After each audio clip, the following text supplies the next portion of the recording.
Hello dear students, welcome back to my channel physics SPC. Heat transfer का एक question.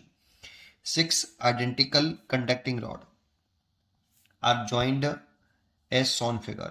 Point A and D maintained at temperature 200 D Celsius and 20 D Celsius respectively. The temperature of the junction B will be। ठीक है, देखो जो heat current flow करती है ना, वो high temperature to low temperature flow करती है। तो हीट करंट जो होगी वो ऐसे फ्लो कर रही होगी, है ना। अब इसके लिए पहले फॉर्मूला क्या यूज करते हैं वो उसकी जानकारी कर लेते हैं पहले, ठीक है। तो अगर कोई रॉड है ऐसे, इसका area cross section A, length L और थर्मल कंडक्टिविटी के, और इसका टेम्परेचर हाई है और इसका टेम्परेचर लो है। तो heat current high temperature to low temperature को करती है ऐसे। ये हीट करंट जो होती है इसे रेट ऑफ फ्लो बोलते हैं, rate of heat flow. Rate of heat flow मतलब 1 सेकंड में फ्लो करने वाली हीट एनर्जी, के A T H minus T L over L, ये फॉर्मूला होता है। ये 1 सेकंड में फ्लो करने वाली हीट एनर्जी है, जूल पर सेकेंड। 1 सेकंड में कितनी एनर्जी फ्लो करी, इसे हीट करंट बोलते हैं। और ये high temperature to low temperature flow करती है। इसको ऐसे भी लिख सकते हैं क्या, I is equal to T H minus T L over L upon K A. ये एल अपॉन के ए जो है ये T H minus T L over thermal resistance बोलते हैं इसको। इलेक्ट्रिकल रेजिस्टेंस नहीं, थर्मल रेजिस्टेंस। ये हीट करंट है और ये थर्मल रेजिस्टेंस है, आर टी थर्मल रेजिस्टेंस। इसका फॉर्मूला हो गया एल अपॉन के ए। के थर्मल कंडक्टिविटी, एल लेंथ, ए एरिया क्रॉस सेक्शन, ये थर्मल रेजिस्टेंस। इतनी जानकारी होनी चाहिए आपको बेटा। चलिए देखते हैं इस क्वेश्चन को। अब देखो ये सारी रॉड आइडेंटिकल है, इसका मतलब कि सभी रॉड की थर्मल कंडक्टिविटी सेम है और लेंथ सेम है और एरिया क्रॉस सेक्शन भी सेम है, सब कुछ सेम है ना, ऐसा बोला गया है। तो सबका थर्मल रेजिस्टेंस जो होगा, 6 रॉड है, 6 का एल अपॉन के ए ही होगा। थर्मल रेजिस्टेंस आर लेट कर लिया मैंने 6 रॉड का। देखो किस तरह से रीअरेंज है ये, इस तरीके से। एक थर्मल रेजिस्टेंस ये हो गया ए से बी, और एक आपका ये हो गया, एक ये हो गया, और एक थर्मल रेजिस्टेंस ये, और एक थर्मल रेजिस्टेंस ये, और एक ये हो गया। और इस पॉइंट को डी बोला है, इसको पॉइंट को सी, और यहाँ पे 20 डिग्री सेल्सियस टेम्परेचर है और यहाँ पे 200 डिग्री सेल्सियस है। R R R R R और आर, क्योंकि सभी रॉड जो हैं आइडेंटिकल है, ठीक है ना। मटेरियल भी सेम होगा, लेंथ भी सेम और एरिया ऑफ रोटेशन भी सेम, ठीक है। और इसका thermal conductivity, sorry thermal resistance, ये मैंने लेट कर लिया।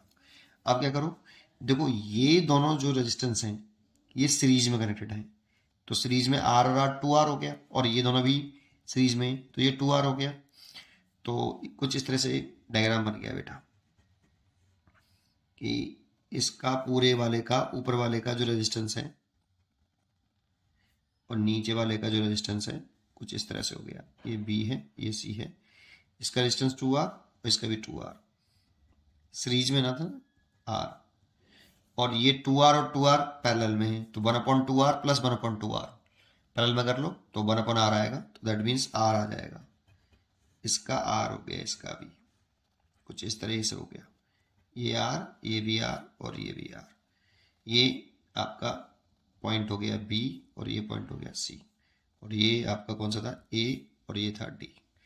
यहाँ 200 डिग्री सेल्सियस था और यहाँ 20 डिग्री सेल्सियस था। अब देखो इक्विवेलेंट रेजिस्टेंस हो गया आपका,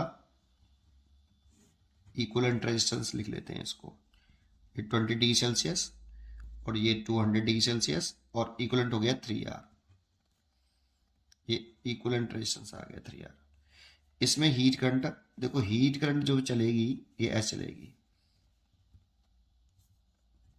तो हीट करंट इन तीनों में सेम होगी, आई आई, इसमें भी सेम होगी आई, सीरीज में है। तो आई निकाल लो बेटा, इसके लिए लिख लेते हैं पूरे के लिए आई इक्वल टू, ये वाला फॉर्मूला लगाते हैं, T H minus T L बटे थर्मल रेजिस्टेंस।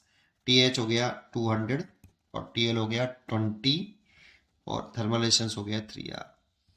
तो ये हो जाएगा 180 by 3R, that means 60 by R। ये तो हो गया आपका होल रेजिस्टेंस के लिए। अब पूछा क्या है मेरे से, इसमें कर लेते हैं। ये देख रहा है सेक्शन बी पॉइंट, जो जंक्शन बी है उसका टेम्परेचर पूछ रहा है, तो ए बी के लिए कर लेते हैं। फॉर ए बी वाला वायर, इसमें भी हीट करंट तो सेम ही है ना, आई है ना, आई आई आई चल रही है ऐसे, तो इसमें करंट तो हीट करंट आई है, तो heat current I is equal to T H minus T L. तो टी एच तो हो गया 200 माइनस टी एल, मान लो इसका टेम्परेचर में T1 मान लेता हूँ, इसका T2 मान सकते हो आप। स्टडी स्टेट में एवरी क्रॉस सेक्शन का जो टेम्परेचर होता है वो कांस्टेंट होता है, लेकिन हाई टेम्परेचर से लो टेम्परेचर चलने पर घटता है, ठीक है। तो इसका T1 मान लिया, तो T1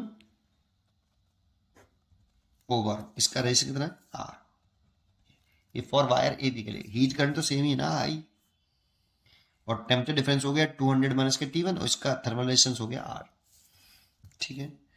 ये इसके लिए किया था, और ये वाला वायर ए बी के लिए कर रहे हैं। तो आई की वैल्यू तो 60 अपॉन आर है, इज इक्वल टू 200 माइनस के T1 अपॉन आर। इसे कैंसिल, T1 को इधर ले आओ, T1 is equal to 200 minus के 60, दैट मीन्स 140 डिग्री सेल्सियस। तो बी पॉइंट का जो टेम्परेचर है जंक्शन बी का वो 140 डिग्री सेल्सियस होगा। इसका सी चॉइस इज करेक्ट। उम्मीद करता हूँ कि आपको ये क्वेश्चन जरूर समझ में आया होगा। पढ़ते रहिए और खुश रहिए। Thank you.